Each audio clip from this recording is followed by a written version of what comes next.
नमस्कार. अमृत प्रवाह सांगली या आपल्या यूट्यूब चॅनलवर आपल्या सर्वांचं हार्दिक स्वागत आहे. अमृत संवाद या मालिकेमधून आपण डॉक्टर हेडगेवार यांच्याविषयी जाणून घेत आहोत. आज आपल्या बरोबर आहेत बाळासाहेब पाटील सर. सर नमस्कार. नमस्कार. बाळासाहेब, आपण वारंवार डॉक्टर हेडगेवार असा उच्चार करतो, पण एक मला पडलेला प्रश्न असा की डॉक्टर हेडगेवार असं म्हणत असताना त्यांच्या नंतरच्या आयुष्यात त्यांनी कोणाला कधी गोळ्या दिल्यात, इंजेक्शन दिलेत, असं कधी ऐकिवात आलं नाही, किंवा त्यांनी कुठल्या स्वयंसेवकाला तो आजारी पडलाय म्हणून बाबा प्रिस्क्रिप्शन लिहून दिले की तू या गोळ्या घे, हे का म्हणे? खरं तर डॉक्टरनी अगोदरच ठरवलं होतं की डॉक्टर व्हायचं, पण डॉक्टरकी करायची नाही, म्हणजे देश सेवा करायची. बर. हे पक्क असल्यामुळं तुम्ही जे म्हणताय त्यात थोडा अर्थ आहे, पण त्यांनी केलीच नाही असं नाही बरं का, केलेली आहे. सांगतो मी तुम्हाला. बर. ज्यावेळी डॉक्टरांचं प्रशिक्षण पूर्ण झालं तर 1 वर्षाचा एक पिरियड असतो की ज्याच्यामध्ये त्यांनी रुग्णालयामध्ये सेवा द्यायची असते. तर त्या काळामध्ये डॉक्टरनी अतिशय प्रामाणिकपणे 1 वर्षभर रुग्णांची सेवा केलेली आहे, हॉस्पिटलमध्ये काम केलेलं आहे, आणि त्यामुळे त्यांनी सेवाही केलेली आहे, औषध उपचार केलेले आहेत. त्यामुळे त्यातही काही डॉक्टर कधी मागे पडलेले नाहीत.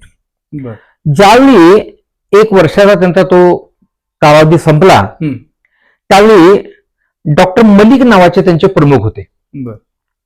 आणि त्यांची अशी इच्छा होती की डॉक्टर अतिशय चांगले निष्णात आता डॉक्टर झालेले आहेत, आणि यांनी जर डॉक्टर अय्यर म्हणून आहेत त्यांच्याकडे जर प्रशिक्षण घेतलं किंवा त्यांच्याकडे जर प्रॅक्टिस केली तर समाजाला, देशाला खूप मोठा लाभ होईल, चांगला डॉक्टर मिळेल. हा, चांगला डॉक्टर देशाला मिळेल असं डॉक्टर मलिकांचं म्हणणं होतं. आणि डॉक्टरांचं त्यांच्यावर खूप प्रेम होतं, मलिकांचं यांच्यावरती खूप प्रेम होतं. आणि मलिक म्हणत होते की तुम्ही अय्यरांच्याकडे प्रॅक्टिस करा, डॉक्टरांना काही प्रॅक्टिस करायची नव्हती.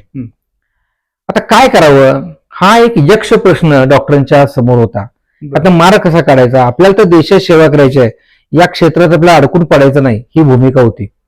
पण मलिकांच्या आग्रहाखातर डॉक्टरनी यांच्याकडे, डॉक्टर अय्यरांच्याकडे एक अर्ज केला की असं माझं 1 वर्षाचं प्रशिक्षण पूर्ण झालेलं आहे आणि प्रॅक्टिससाठी तुम्ही मला बोलवून घ्यावं अशी इच्छा आहे. पण कर्मधर्म संयोग बघा कसा असतो, नीतीच्या मनात काय दडलेलं असतं. डॉक्टर अय्यरांचं पत्र आलं की तुमचा अर्ज आम्हाला मिळाला, पण आमच्याकडे जागा उपलब्ध नाही. झालं, सुमटे वाचून खोकला गेला. त्यांचं काम इकडे डॉक्टर मलिक ही खुश झाले आणि डॉक्टरांचंही काम झालं. असा तो डॉक्टरांच्या बाबतीतला किस्सा आहे. पण नंतरही त्यांनी कुठल्या स्वयंसेवकाला वगैरे पण उपचार त्याच्यावर केले नाहीत का म्हणे? त्याच्यामध्ये आणखीन एक घटना घडली होती. डॉक्टरांचं ज्यावेळी 1 वर्ष झालं, प्रशिक्षण पूर्ण झालं, त्यावेळी त्यांना प्रॅक्टिस करायला इंग्रज सरकारनं आणखीन एक कोलदंडा घातला. म्हणजे हे राष्ट्रीय शाळेमध्ये शिकले ना सगळे, बरोबर. तर जर तुम्हाला प्रॅक्टिस करायचं असेल तर तुम्ही आणखीन एक डिग्री घेतली पाहिजे आमची, इंग्रजांची. त्याचं जर प्रमाणपत्र तुम्ही घेतलं तर तुम्हाला प्रॅक्टिस करता येईल अशी एक ती अट होती. आणि या विरुद्ध डॉक्टर अतिशय संतापले. अरे म्हटलं आम्ही कशासाठी राष्ट्रीय शाळेमध्ये शिक्षण घेतलं, इंग्रजांच्या शाळा आम्ही का बंद केल्या, का सोडल्या? आणि म्हणून डॉक्टरने त्या एक तो मोठा किस्सा आहे खरं म्हणजे, डॉक्टरने त्याच्या विरुद्ध खूप मोठं आंदोलन उभा केलं. त्याचा सांगू का किस्सा तुम्हाला? हो, नक्की.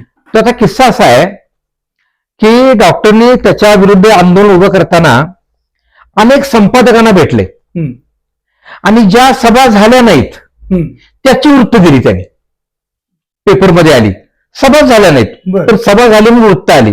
त्यामुळे एक वायुमंडल, वातावरण तयार झालं. आणि ज्यावेळी पोलिसांनी त्यांच्या चौकशा सुरू केल्या त्यावेळी ते जाऊन विचारायचे, वाशय सभागृहात तुम्ही ते अध्यक्ष होता? तर सांगायला हो होतो, आम्ही गेलो होतो, सभा झाली, आम्ही बोललो त्या ठिकाणी. म्हणजे न झालेल्या सभांचं वृत्त देऊन एक वातावरण या आंदोलनासाठी त्यांनी तयार केलं. अनेक संपादकांना भेटून यासाठी त्यांनी वृत्तपत्रामध्ये लेख छापून आणायला लावले.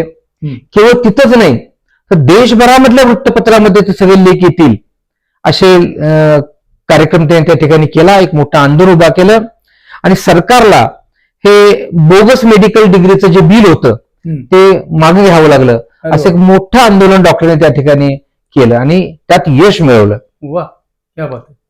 म्हणजे मुळात डॉक्टरांना फक्त डॉक्टर डिग्री मिळवायची होती म्हणून ते शिकले का, तर तसं नाहीये.